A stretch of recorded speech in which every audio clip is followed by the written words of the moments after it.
তুলির শেষ টান, এক শিল্পীর মহাকাব্য। ১ ক্যানভাসের দাগ। শহরের এক কোণে, যেখানে গলির রাস্তাগুলো গোলকধাঁধানো তো একে অপরের সাথে মিশে গেছে, সেখানে একটা পুরনো বাড়ির চিলে কথায় নীল বাস করে। নীল পেশায় একজন শিল্পী। তার ঘরের চারপাশ জুড়ে শুধু ক্যানভাস, রঙের টিউব আর অজস্র ব্রাশ বা তুলি। জানলা দিয়ে আসা পড়ন্ত বিকেলের রোদ যখন নীলের অগোছালো ঘরে এসে পড়ে, তখন ধূলিকণাগুলো নাচতে থাকে রোদের আলোয়। নীল মনে করে এই ধূলিকণাগুলো এক একটা রঙের কণা। নীলের জীবনটা সাদা কালো ক্যানভাসের মতোই ছিল। পড়াশোনা শেষ করে সে যখন চারুকলায় ভর্তি হয়েছিল, তখন তার চোখে ছিল অনেক স্বপ্ন। সে ভেবেছিল তার তুলির ছোঁয়ায় পৃথিবীটা রঙিন হয়ে উঠবে। কিন্তু বাস্তব জীবন অনেক কঠিন। গ্যালারিগুলোতে তার ছবি জায়গা পায় না, কারণ তার ছবিতে তথাকথিত আধুনিকতার অভাব। নীল ছবি আঁকে তার হৃদয় দিয়ে, বাজার বুঝে নয়। একদিন বিকেলে নীল তার পুরনো ইজেলে একটি নতুন ক্যানভাস বসাল। সাদা ধবধবে কাপড়টি যেন তাকে চ্যালেঞ্জ জানাচ্ছে। নীল ভাবল, আজ সে এমন কিছু আঁকবে যা আগে কখনো কেউ দেখেনি। কিন্তু কি সেই ছবি? সে তুলি হাতে নিয়ে দীর্ঘক্ষণ বসে রইল। বাইরের শহরের কোলাহল তার কানে আসছে না। তার মনের ভেতরে এক অদ্ভুত শূন্যতা কাজ করছে। ২ নিস্তব্ধতার রং। সপ্তাহ পেরিয়ে গেল, কিন্তু নীলের ক্যানভাস এখনও সাদা। সে রাতে ঘুমাতে পারে না। যখনই চোখ বন্ধ করে, সে কেবল অন্ধকার দেখে। সেই অন্ধকার থেকে সে কোনো রং খুঁজে পায় না। বন্ধুদের আড্ডা, চায়ের দোকানের তর্কাতর্কি, সবকিছু থেকে সে নিজেকে সরিয়ে নিয়েছে। তার মনে হচ্ছে তার ভেতর থেকে সৃষ্টির ক্ষমতা হারিয়ে গেছে।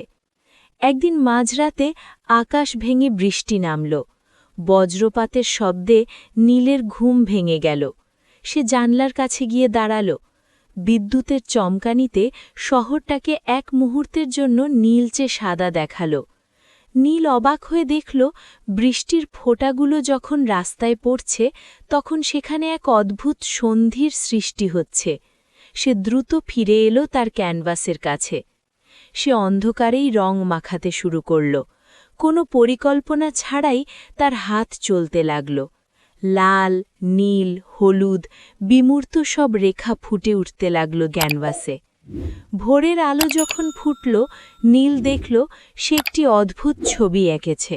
সেটি কোনো দৃশ্য নয়, কোনো মানুষ নয়, সেটি যেন এক টুকরো অনুভূতি। বৃষ্টির শব্দের রং সে ক্যানভাসে ফুটিয়ে তুলেছে। কিন্তু নীলের মনে শান্তি নেই। এই ছবিটি কি কেউ বুঝবে? সে ছবিটির নাম দিল নিস্তব্ধতার হাহাকার। ৩ রহস্যময় সেই বৃদ্ধ। পরের সপ্তাহে নীল তার ছবিটি নিয়ে এক নামী গ্যালারিতে গেল। গ্যালারির মালিক মিস্টার রহমান ছবিটির দিকে তাকিয়ে তাচ্ছিল্যের হাসি দিলেন। তিনি বললেন, নীল, এসব হিজিবিজি এখন আর চলে না।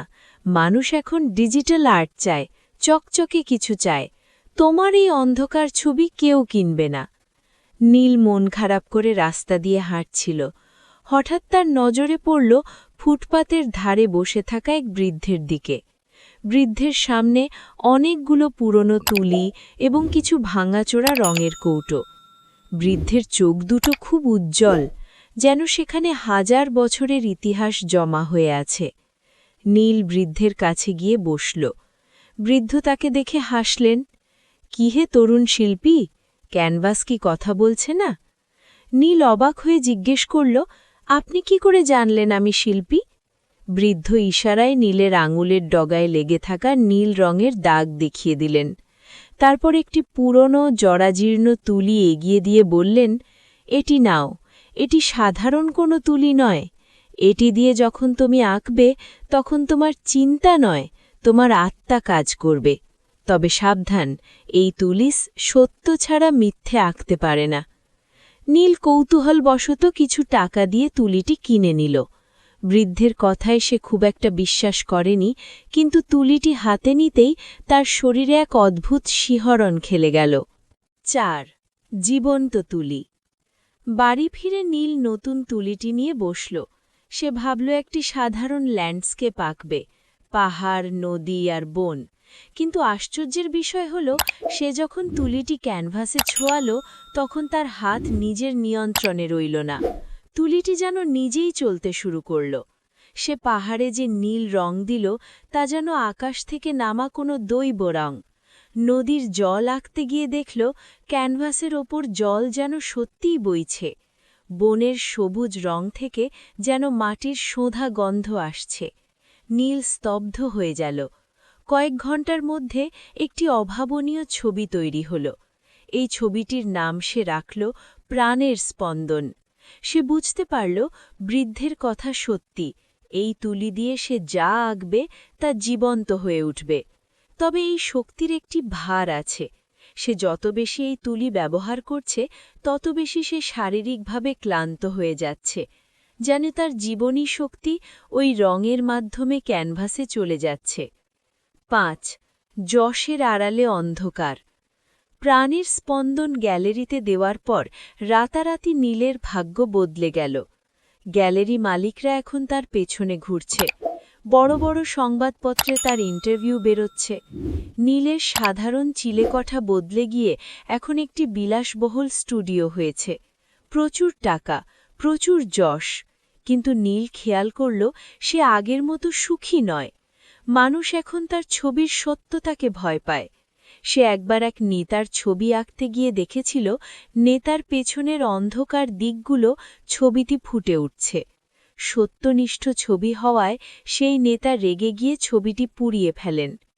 নীল বুঝতে পারল, সমাজ সত্য দেখতে চায় না, তারা চায় সুন্দর এক রঙিন মিথ্যে। কিন্তু তার সেই জাদুকরি তুলি মিথ্যে আঁকতে পারে না। নীল ক্রমশ একা হয়ে পড়ল। তার চারপাশের মানুষগুলো তার প্রতিভার ভক্ত হলেও তার সত্যবাদিতাকে এড়িয়ে চলতে চাইল। একদিন নীল আয়নার সামনে দাঁড়িয়ে নিজের একটা পোর্ট্রেট আঁকার কথা ভাবল। সে যখন তুলি তুলল, দেখল তার নিজের অবয়ব ক্রমশ ক্ষয়ে যাচ্ছে। ছবিতে দেখা যাচ্ছে একজন বৃদ্ধ এবং জীর্ণ মানুষকে, অথচ তার বর্তমান বয়স মাত্র ৩০।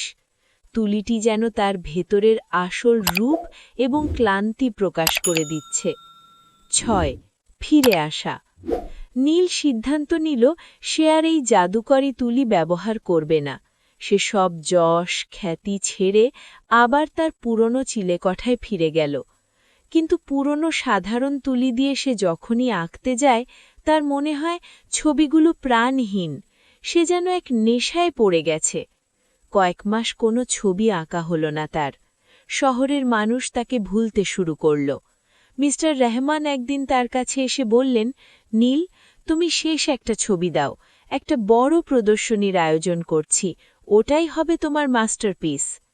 নীল রাজি হল না, কিন্তু ওই দিন রাতে সে স্বপ্নে দেখল সেই রহস্যময় বৃদ্ধকে। বৃদ্ধ বলছেন, শিল্পী, তোমার শেষ টান এখনো বাকি, তুমি তোমার জীবনের শ্রেষ্ঠ ছবিটা এখনো আঁকোনি। ভয় পেও না, মৃত্যুর চেয়েও সত্য হল শিল্প। নীল ঘুম থেকে উঠে বসল। সে বুঝতে পারল, তাকে তার শেষ শক্তি দিয়ে একটি ছবি আঁকতে হবে, এমন এক ছবি যা চিরকাল মানুষের মনে গেঁথে যাবে। ৭. মহাকাব্যিক সমাপ্তি। নীল তার স্টুডিওর সবচেয়ে বড় ক্যানভাসটি বের করল। সে তার জাদুকরি তুলিটি নিল। সে কোনো কৃত্রিম আলো জ্বালাল না, চাঁদের আলোয় সে আঁকতে শুরু করল। এই ছবিতে সে কোনো মানুষ বা প্রকৃতি আঁকছে না, সে আঁকছে সময়কে। সময় কিভাবে সবকিছু গড়ে তোলে আর কিভাবে সবকিছু ধ্বংস করে দেয়। সে তার জীবনের সব দুঃখ, সব আনন্দ, সব না পাওয়ার বেদনা ওই ক্যানভাসে ঢেলে দিল। সে আঁকতে আঁকতে অনুভব করল, তার দৃষ্টি ঝাপসা হয়ে যাচ্ছে, তার হৃৎস্পন্দন কমে যাচ্ছে। প্রতিটি তুলির টানের সাথে সাথে তার জীবন প্রদীপ নিভে আসছে, কিন্তু সে থামল না। ভোরের প্রথম আলো যখন তার ক্যানভাসে পড়ল, তখন ছবিটি সম্পূর্ণ হল। ক্যানভাসে ফুটে উঠেছে এক মহাজাগতিক দৃশ্য, যেখানে জন্ম আর মৃত্যু একসাথে আলিঙ্গন করছে। রঙের ব্যবহার এত গভীর যে যে কেউ ওই ছবির থেকে তাকালে নিজের অস্তিত্বের অর্থ খুঁজে পাবে। পরের দিন সকালে লোকজন নীলের ঘরে এসে দেখল জানলা দিয়ে আসা রোদে শিল্পী নীল তার ইজেলের সামনে পড়ে আছে, তার হাতে সেই জীর্ণ তুলিটি, আর তার সামনে রাখা সেই মহাকাব্যিক ছবি যা দেখে উপস্থিত সবাই অশ্রুসিক্ত হয়ে পড়ল। নীল মারা গেছে, কিন্তু তার শিল্প তাকে অমর করে দিয়েছে। সেই ছবিটি আজও বিশ্বের শ্রেষ্ঠ গ্যালারিতে সংরক্ষিত আছে। যে কেউ ওই ছবির সামনে দাঁড়ালে শুনতে পায় এক নিস্তব্ধ হাহাকার আর প্রাণের স্পন্দন। নীল দেখিয়ে দিয়ে গেছে যে একজন প্রকৃত শিল্পীর কাছে তার জীবন শিল্পের চেয়ে বড় নয়। নীলের এই গল্প চিরকাল নবীন শিল্পীদের অনুপ্রাণিত করে। তারা শেখে যে শিল্পের পথ শুধু রঙের খেলা নয়, এটি নিজের আত্মাকে ক্যানভাসে বিসর্জন দেওয়ার এক কঠোর সাধনা। উপসংহার: শিল্পের কোনো শেষ নেই, আছে শুধু রূপান্তর। নীল তার শেষ তুলির টানে নিজেকে মিলিয়ে দিয়েছিল মহাকারের সাথে, আর রেখে গেছে এমন এক পৃথিবী যা আগের চেয়ে একটু বেশি রঙিন, একটু বেশি সত্য। সৎ বালক রিমনের জীবনের একদিন। রিমন তৃতীয় শ্রেণীর একজন ছাত্র। সে একটি ছোট গ্রামে তার বাবা মায়ের সঙ্গে থাকে। গ্রামের নাম সুখপুর। গ্রামটি খুব সুন্দর। চারদিকে সবুজ ধানক্ষেত, পুকুরে হাঁস ভাসে, আর সকালে পাখির ডাক শোনা যায়। রিমন খুব সাধারণ পরিবারের ছেলে হলেও তার মনটা খুব বড়। রিমনের বাবা একজন কৃষক, তিনি খুব পরিশ্রমী মানুষ। ভোরে উঠে মাঠে যান, আবার সন্ধ্যায় বাড়ি ফেরেন। রিমনের মা গৃহিণী, তিনি সংসারের সব কাজ করেন এবং রিমনকে পড়াশোনায় সাহায্য করেন। রিমনের একটি ছোট বোন আছে, তার নাম রিমা। রিমা এখনও নার্সারিতে পড়ে। রিমন প্রতিদিন ভোরে ঘুম থেকে ওঠে। উঠেই সে প্রথমে দাঁত মাজে, মুখ ধোয় এবং নামাজ পড়ে। তারপর সে মাকে রান্নার কাজে একটু সাহায্য করে, কখনো চাল ধুয়ে দেয়, কখনো বোনকে খাওয়াতে সাহায্য করে। কাজ শেষ করে সে বই খাতা নিয়ে পড়তে বসে। রিমন খুব মন দিয়ে পড়াশোনা করে। তার প্রিয় বিষয় বাংলা। বাংলা বইয়ের গল্প সে খুব পছন্দ করে। গল্প পড়ে সে অনেক কিছু শেখে। তার শিক্ষকরা সবসময় বলেন, রিমন খুব ভদ্র এবং সৎ ছেলে। একদিন সকালে রিমন স্কুলে যাওয়ার জন্য প্রস্তুত হচ্ছিল। মা তার ব্যাগ গুছিয়ে দিলেন। বাবা বললেন, মন দিয়ে পড়াশোনা করিস বাবা, আর সবসময় সত্য কথা বলিস। রিমন মাথা নেড়ে বলল, হ্যাঁ বাবা, আমি সবসময় সৎ থাকব। স্কুলটি রিমনের বাড়ি থেকে একটু দূরে। হেঁটে যেতে প্রায় 25 মিনিট লাগে। সে প্রতিদিন একাই স্কুলে যায়। পথে অনেক বন্ধুর সঙ্গে দেখা হয়। সবাই মিলে গল্প করতে করতে স্কুলে যায়। সেদিন স্কুল ছুটি হল দুপুরে। শিক্ষকরা সেদিন সততা নিয়ে গল্প বলেছিলেন। শিক্ষক বলেছিলেন, সৎ মানুষ কখনো হারায় না, সততা মানুষকে বড় করে তোলে। এই কথা রিমনের মনে খুব দাগ কাটল। স্কুল শেষে রিমন বাড়ির পথে রওনা দিল। রোদ একটু বেশি ছিল। সে ধীরে ধীরে হাঁটছিল। হঠাৎ সে রাস্তার পাশে একটি কালো মানিব্যাগ পড়ে থাকতে দেখল। মানিব্যাগটি একটু ধুলো মাখা ছিল। রিমন থেমে গেল। সে চারপাশে তাকাল। কেউ নেই। সে মানিব্যাগটি হাতে তুলে নিল। তার বুকটা একটু ধক করে উঠল। সে ভাবল, এর ভেতরে কি আছে?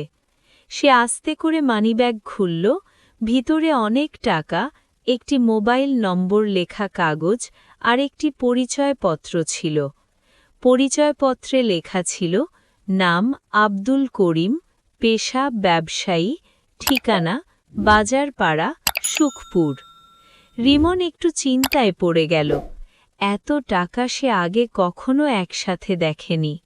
তার মনে এক মুহূর্তের জন্য ভাব এলো, এই টাকা দিয়ে সে নতুন বই, খেলনা বা জামা কিনতে পারবে। কিন্তু পরক্ষণেই সে তার শিক্ষকের কথা মনে করল। বাবার কথাও মনে পড়ল। সে নিজেকে বলল, না, এটা আমার টাকা না, এটা যার, তাকে ফিরিয়ে দিতে হবে। রিমন ঠিক করল সে মানিব্যাগের মালিককে খুঁজে বের করবে। বাজারপাড়া তার বাড়ির উল্টো দিকে। সেখানে যেতে হলে অনেকটা পথ হাঁটতে হবে। তবুও রিমন ভয় পেল না। সে সাহস করে রওনা দিল। পথে এক চাচা তাকে বললেন, এই রিমন, এত রোদে কোথায় যাচ্ছিস? রিমন সব কথা খুলে বলল। চাচা হেসে বললেন, তুই সত্যিই ভালো ছেলে, আল্লাহ তোকে ভালো রাখুক। এই কথা শুনে রিমনের মনে আরও সাহস এলো। কিছুক্ষণ পর সে বাজারপাড়ায় পৌঁছল। সেখানে অনেক দোকান, মানুষজন আর গাড়ি ছিল। রিমন একটু ভয় পেল। সে আগে কখনো একা এখানে আসেনি। সে পরিচয়পত্রে লেখা ঠিকানা খুঁজতে লাগল। এক দোকানদারকে জিজ্ঞেস করল। দোকানদার তাকে পথ দেখিয়ে দিল। অবশেষে সে একটি বাড়ির সামনে পৌঁছল। দরজায় কড়া নাড়ল। কিছুক্ষণ পর একজন লোক দরজা খুললেন। লোকটির মুখে চিন্তার ছাপ। রিমন সাহস করে বলল, চাচা, এই মানিব্যাগটা কি আপনার? লোকটি অবাক হয়ে তাকালেন। মানিব্যাগ দেখে তিনি খুব খুশি হয়ে গেলেন। তিনি বললেন, হ্যাঁ বাবা, এটা আমার, আমি তো ভাবছিলাম সব শেষ। লোকটির চোখে পানি চলে এলো। তিনি রিমনের মাথায় হাত বুলিয়ে দিলেন। তিনি বললেন, তুমি এত কষ্ট করে এটা ফিরিয়ে আনলে, তুমি চাইলে টাকা রেখে দিতে পারতে। রিমন লজ্জা পেয়ে বলল, না চাচা, এটা ভুল কাজ, শিক্ষক আমাদের এটা করতে মানা করেছেন। লোকটি খুব খুশি হলেন। তিনি রিমনকে পুরস্কার দিতে চাইলেন, কিন্তু রিমন তা নিল না। তিনি বললেন, তোমার মতো সৎ ছেলে খুব কম দেখা যায়। রিমন হাসি মুখে বাড়ির পথে ফিরতে লাগল। তার মনে খুব শান্তি লাগছিল। সে বুঝতে পারল সৎ কাজ করলে মনে আনন্দ হয়।